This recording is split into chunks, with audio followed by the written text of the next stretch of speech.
as I kind of prepared for this, I had wrote a victim impact statement earlier, a couple months ago, and wrote another one last night. Not sure if I'm going to really read this one, but I want to start first with just a little bit of the story. So the morning of November 30th,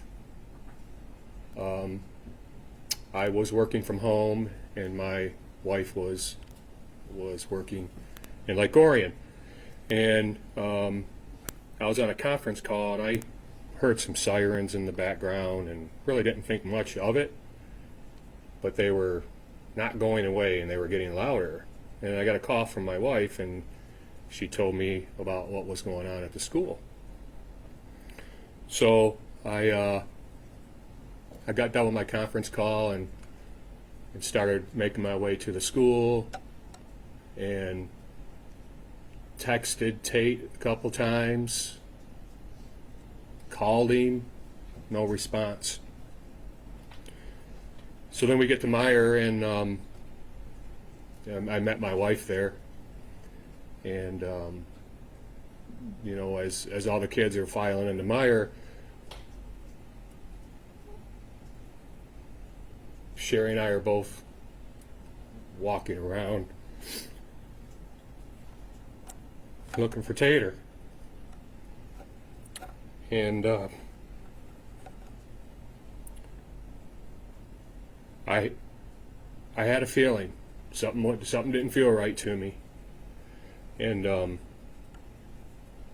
so as people started to, as kids and parents started slowly fading out of Myre, I grabbed our athletic director, who was at Myre, and said, "Where's Tate? Have you seen Tate?" And he looked at me and he said, "No." But he knew, but he couldn't tell me. He wasn't the one to tell me. So as we're wandering around Myre, asking everybody if they've seen Tate, we got summoned to the manager's office at Myre, and were delivered the news that Tate wasn't with us anymore. And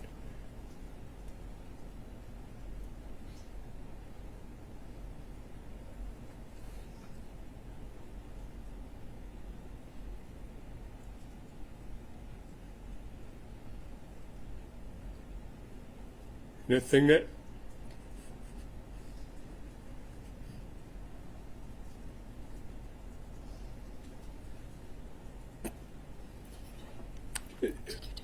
that stands out to me was what my wife said. She put her head in her hands and it said, "Not my baby boy."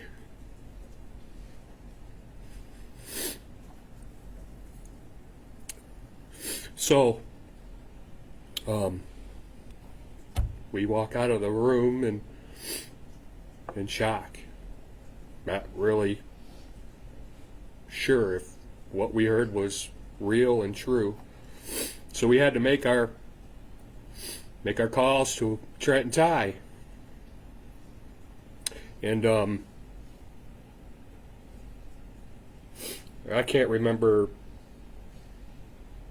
who I called and who Sherry called, but I didn't know how to say it. I don't know. I can't remember who it was, Trent or Ty, who I talked to, and I didn't know how to soften it, and I basically said Tate was killed, and so the boys came to Myre, and we left as a family to go home, and when we got home, we were just a bunch of zombies, and we were kind of walking around, and believe it or not, we cooked dinner that night. and had a couple visitors. And, you know, as we kind of are working our way through this process, it's been quite a journey. I can tell you that. You know, the one thing that is love is obviously absent from our family, because there's no joy. When you have joy, it's easy to love. So, me and my wife are trying to figure out how to save our marriage and how to save our family. And we didn't even do anything to each other. So, as we navigate these treacherous waters, you know, we try to honor Tate, and because we know he's looking down on us, and I know he's not very proud with how his dad is handling this. But his dad's fighting, his mom's fighting, and his brothers are fighting. So I'll read a little bit of this victim impact statement here. This is kind of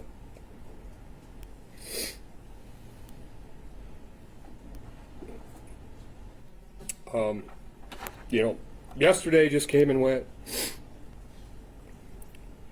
Today has dealt us another hand of heartaches that we'll have to play.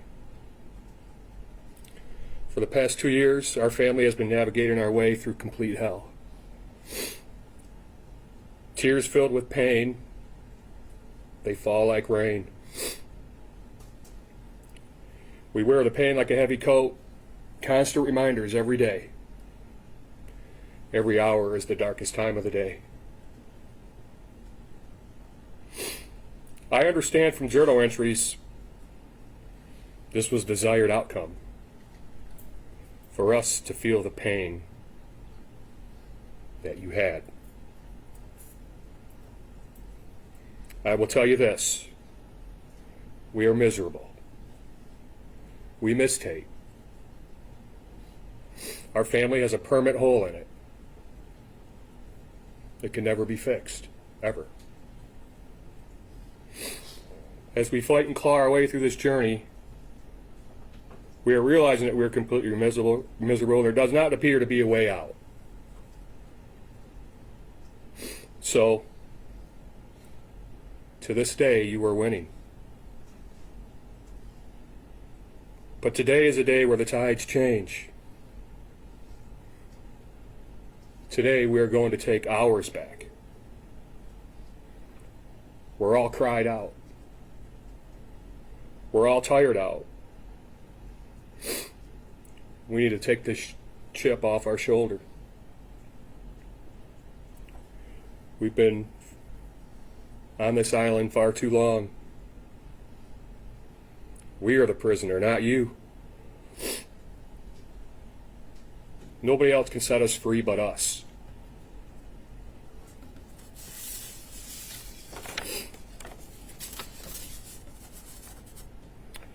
In life, sometimes what you need is exactly what you fear.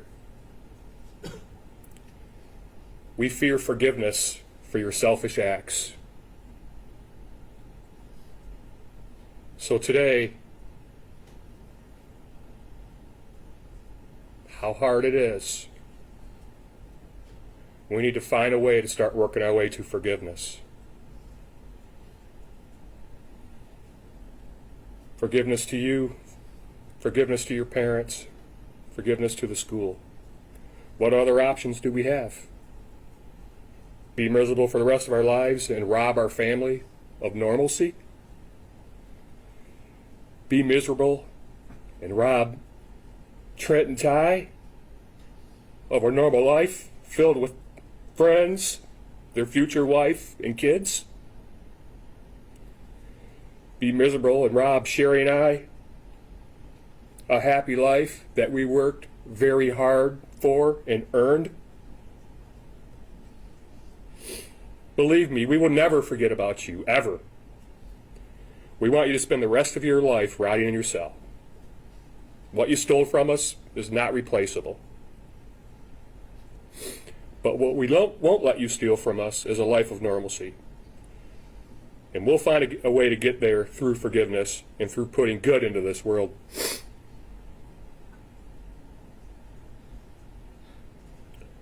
I'm sure you've heard about our peer-to-peer mentoring program we started, 42 Strong, the Tate Myre Foundation. We launched it after the tragedy in honor of our Tater. He was an amazing kid. He loved to give. He loved to serve. Went to the same elementary school as you. You knew him.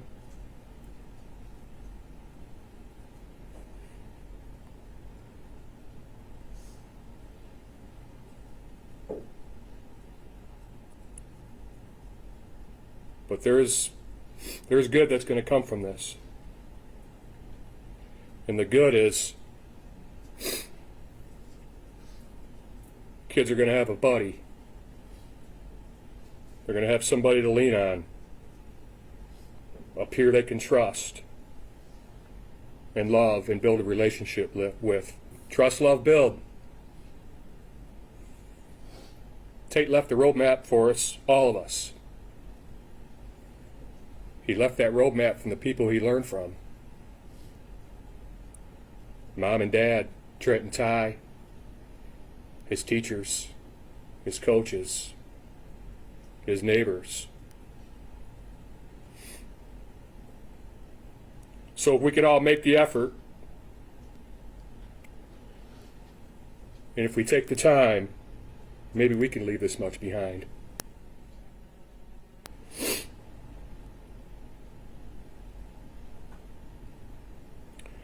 So I'm going to stand here by your fire because it's cold. It's a cold one tonight. And I'll be taking care of Soul Fight. Thank you for your comments this morning, sir. And I've read a litany of victim impact statements, and your son had an extremely positive impact on his community. So thank you for being here, sir. Thank you.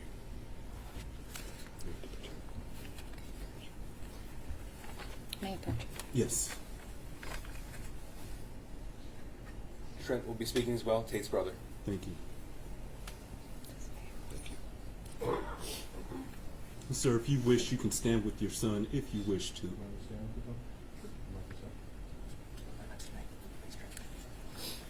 Good morning, sir. Morning. If you could, please state your full name for the record. Trent Myre. Thank you, and good morning, sir. Is there a statement that you wish to share with the court? Yes, sir. Thank you. You may proceed. Okay. Good morning, everybody. My name is Trent Myre.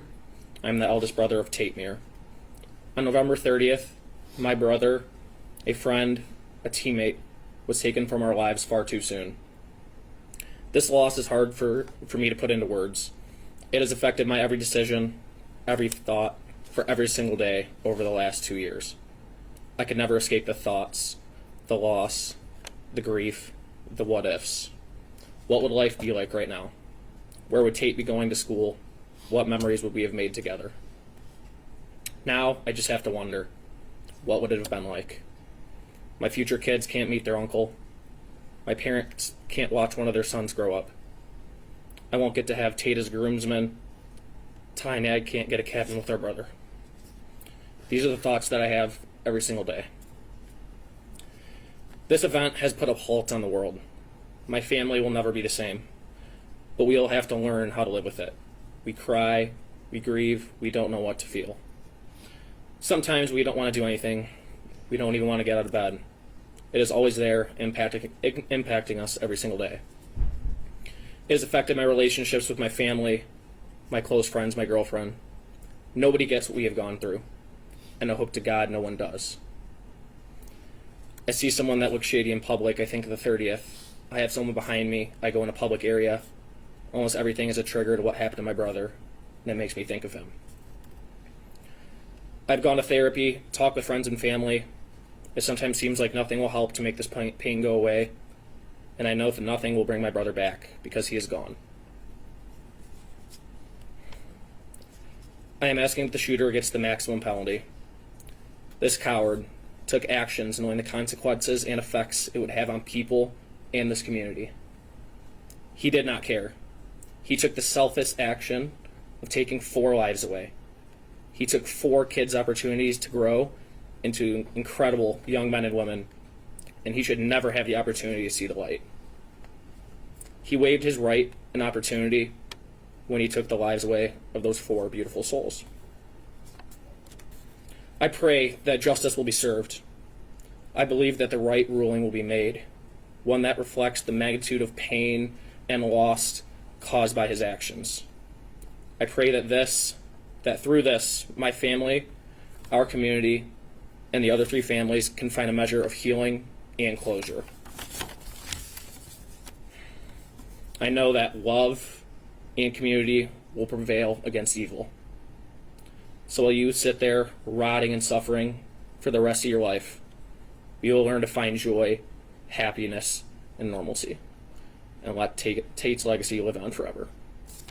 Thank you. Thank you. And as I told your father, you had an amazing brother, so thank you for your statements, and thank you all for sharing his story with the court. Thank you. Thank you.